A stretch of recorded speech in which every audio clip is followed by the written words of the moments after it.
مشينا كل يوم linamshi shوية shوية katika masala at-tasawufi na tajalli katika matembeo yake na katika mawahib. Jongea nami tufahamu baadhi ya takathari al-aqwali, kwa nyingi wala si hoja. Tunaangalia ishtiqaqi katika wajhi al-maani, kusudi nini? Iwe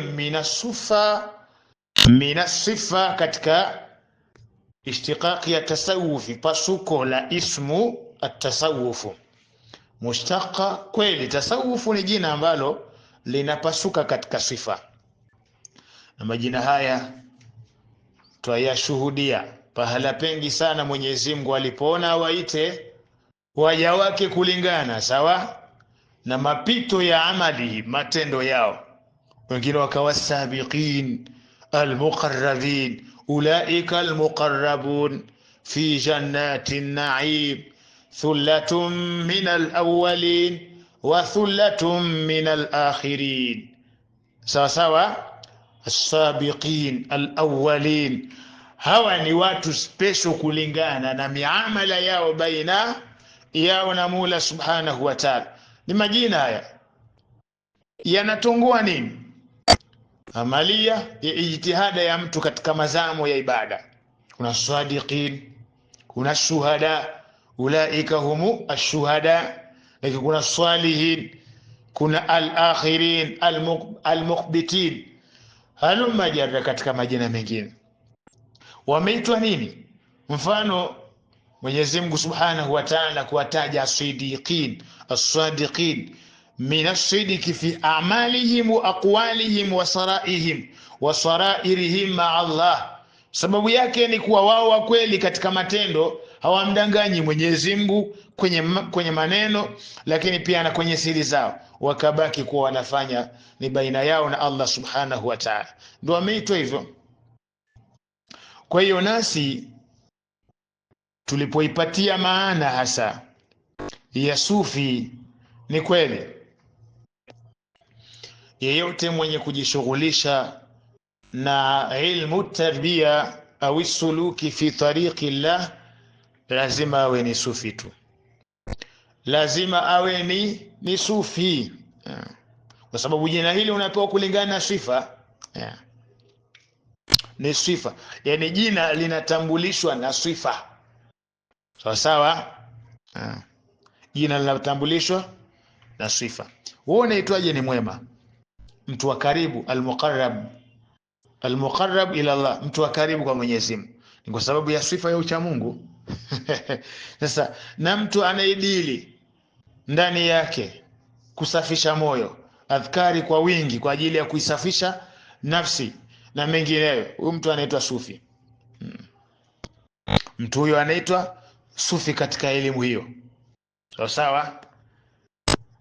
Na leo tutazame wenye kusema kuhusiana na maana mbalimbali za ishtiqaqi, mapasuko ya ilmu tasawufi. Faminhum man qala min as-sufa, wengine wakasema tasawufu asili yake ni sufa. Ashabu sufa wanaitwa hao ni ashabu sufa. Ashabu sufa lianna sahibahu tabi'u li ahliha, yule mwenye hiyo sifa ni mwenye kufuata ahli wake. Fima athbata Allahu lahum, mwenye hiyo sifa ya sufa sawa, lazima atawafuata wale, kwa sababu ndio asli ya ashabu sufa. Lakini kwa wao ashabu sufa walijitenga, wakaingia mapangoni, wafanye nini? Kuzitakasa nafsi zao, kwa maana kufanya dhikri mbalimbali katika mpango ule, mapango yani. Haithu qala, Mwenyezi Mungu alipomwambiaje bwana mtume, wasbir nafsaka ma'a alladhina. Sawa, alladhina ni ismu al-mawsul, yataayanu al-maqsud bi jumla tusamma sila, watu maalum wanaitwa ashabu sufa, ni maswahaba.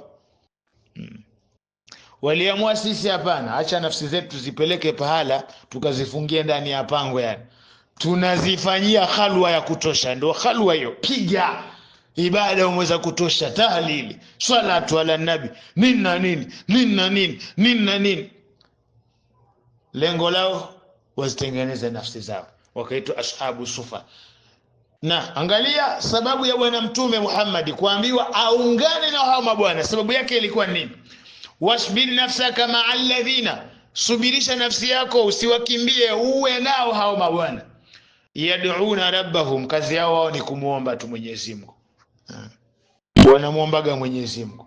Kwa walikuwa ni watu wa dhikri yao, watu wa tariqa, hao ni watu wa tariqa. Kwa maana hiyo watu wa dhikri, sababu mtu wa tariqa si mtu wa dhikri. Wewe unafikiri ni mtu gani?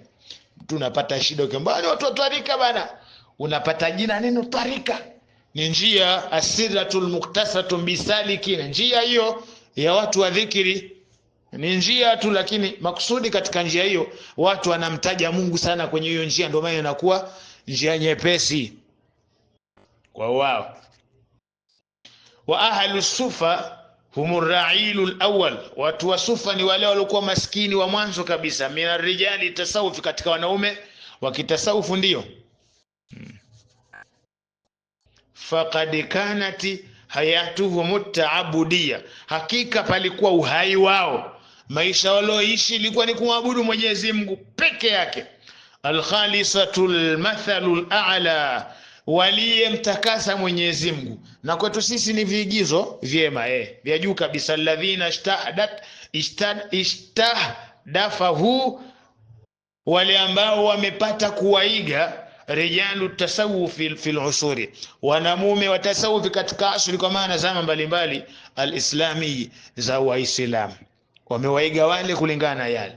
Ndio maana kuna sehemu ukiwa sufi unaambiwa hizi nafsi zenyewe uzikalie khalwa, uzivunje nafsul amara, nafsul mulhima, sawa sawa, nafsul lawama, uzivunje kaa pahala. Ndiko maswahaba na wao waliamua wafanye hivyo ili wavunje hizo nafsi. Almutatabi'a, wenye kufuatwa, islamiyatil mutatabi'ati. Kwa hiyo hii ni jumla ya maana ya mapasuko ya ile jina la tasawufu. Watu wanapata shida sana.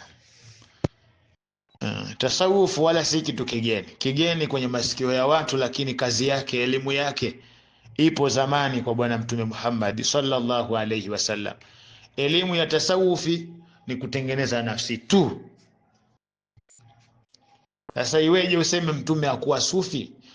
Tutasema alikuwa sufi kimatendo, sio sufi jina tu, kwa sababu majina hayatoi hukumu, matendo yanayatoa hukumu.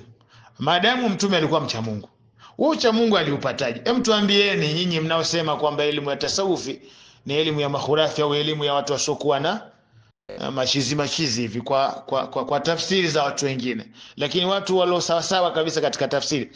Elimu ya kutengeneza nyoyo inaitwa elimu gani? Hatunaga maana nyingine katika mustalahati sawa za maana, ni elimu ya tasawufu basi. Kwa hiyo usije ukaraghibika ukaiona elimu hii haifai na usufi haufai kwa sababu ya watu wachache wanaoharibu tasawufi wakajiingiza huko, sawa, wakawa ni matapeli, wakajiingiza huko wakajifanya ni waganga, afu anajiita masufi huko, wanawatapeli watu, wanawaloga watu, alafu ni sufi. Huyu anaitukanisha tasawufi, kama ambavyo kwa Muislamu haitoshi mtu mmoja au haribu Uislamu alafu Uislamu usiwe ni kitu kizuri, bali yule mbaya yule ndo huambiwa kwamba ndugu yetu unatutukanisha bwana, badilika. Iwezi kutukana uimamu, cheo kizuri sana cha kuwaongoza watu kwenye dini, usema uimamu bwana cheo kibaya sana kwa sababu ya mtu mmoja kuharibu. Yeye aliyeuharibu ndo kaharibika, lakini sio ule uimamu wenyewe. Kwa maana hiyo elimu ya uimamu uongozi, uongozi wa nini, wa dini, ndo utasimamia watu. Maana imamu kama alivyo khalifa, hata khalifa ashanafanya hivi. Sasa kwa khalifa si jina tu sasa kwa khalifa ndo katakasika. Akiutendea vizuri ukhalifa wake anakuwa ni mtu mzuri sana, na ukhalifa wake unakuwa uko sawa sawa, umeshika khilafia. Kwa maana baada ya shekhe unasimama wewe kwenye yale aliyoyafanya shekhe, kinyume hapo na khalifa naye anafanya. Kumbe maharibiko ni nafsi yake ni chafu, sio ule ukhalifa wenyewe. Kwa khalifa ni dhima pia, ni dhima ukiwa khalifa, yani uwe mbadala wa mazuri aliyoyaacha shekhe, ndo maana yake, wala si kinyume chake. Inshallah nafikiri acha tutoshekee hapa.